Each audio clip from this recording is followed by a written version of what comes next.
Sorry. The next best is Barcelona. Guess how many games? 7.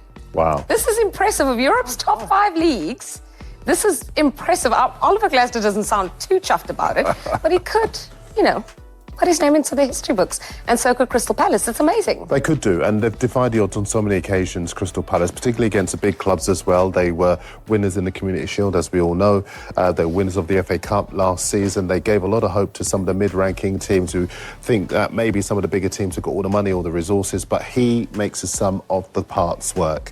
Did it at Frankfurt, doing it at Palace now, and I think some of the players at his football club are so underrated, not least Arteta up front. Mikel Arteta, we've just been talking about. It's all kicking off here. Everyone's names. It's okay. Welcome to the club. But, I think this game is a fascinating game. The 2 remaining unbeaten teams in the Premier League are going up against each other. Palace, organised, efficient, power up front, defensive solidity and organisation at the back, protection for that back 4 as well in midfield. But Liverpool still not having found their stride just yet. They always find a way to win regardless of what happens because they dominate the ball. They've got creativity in that forward line.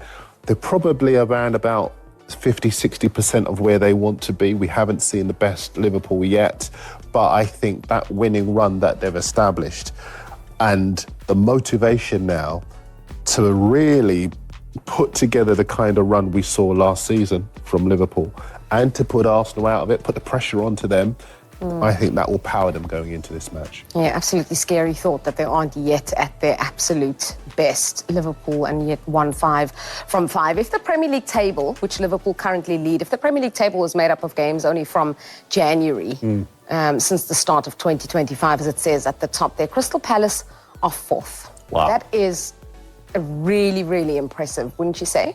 That's incredible. And I think just before they went on this run, they had at the start of last season, they had a very rocky beginning. 1 win in 5 months in the Premier League. And I think it's almost just a huge testament to the football club to just put a bit of trust and calmness in allowing the process to run its course and let Glasner get his system, get the players to understand it, get the players he needs in certain positions. I think defensively, they're excellent. They're a great example of in their own final third, defensively, in and around the penalty box. The 3 centre-backs are almost always, they're so narrow. Yeah. It's so difficult to create chances against them in that central area. And they've, I think, thrived off the fact that now a number of the top teams really don't like playing up against them. And I feel like they've grown into that. And then they have the excitement up front. Mateta went on a run last season and was just, love his celebration.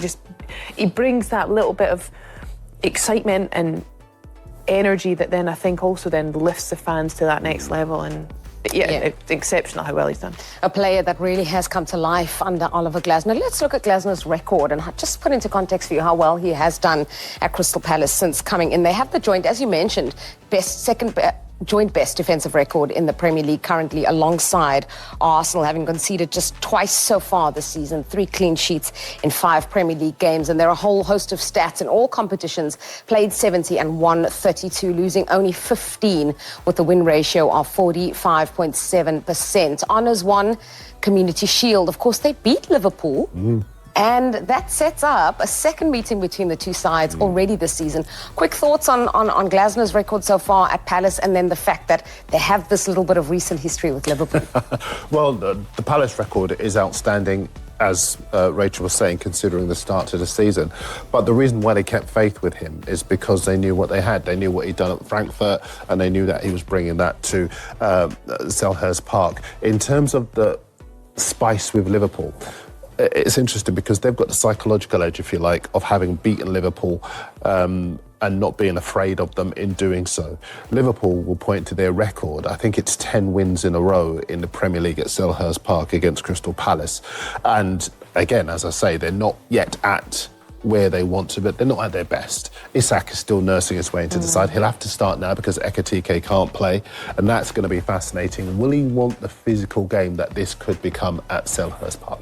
Yeah, just to give you those exact numbers, 10 unbeaten at Palace, 9 wins and 1 draw. So it's been all Liverpool. Palace have won only 1 of 14 against Liverpool in the Premier League. So the numbers tell a very different story. The stats, the history tell a different story. But Palace right now are a tricky team. Liverpool have discovered that themselves. Let's talk about the Reds, though. And Darren said they're not even at 100% yet. No, you that's think they're only at scary. 50%? Yeah. Right. What do you think? Well,